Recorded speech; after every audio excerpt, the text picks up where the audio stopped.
Good morning, Congressman. I want to get your reaction at the end of the week, one with Congressman Johnson as Speaker. Are you happy with the decision coming from your party?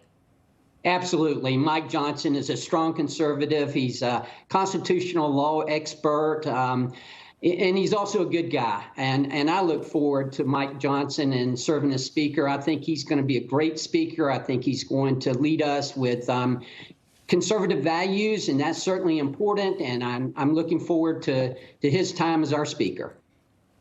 All right, Congressman, it was 3 weeks of deliberation, some failed votes. It was a difficult time, but the House is back to work.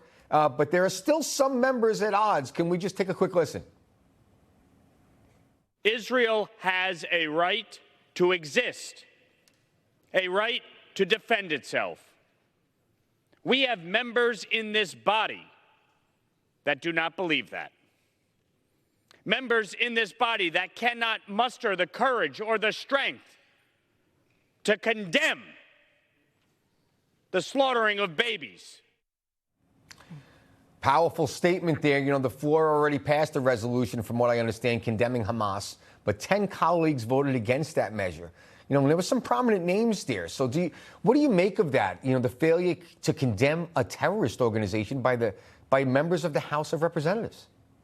Look, if you have ties to terrorist organizations or if you support terrorist organizations, there's no place for you in the United States Congress, and you don't need to be there. I'm very, very disappointed at these people who did not support this. This is obvious. It was overwhelming with only just a few of them who didn't, maybe some different reasons. But again, if you support terrorism, if you have ties to terrorism, there's no place for you in the United States Congress.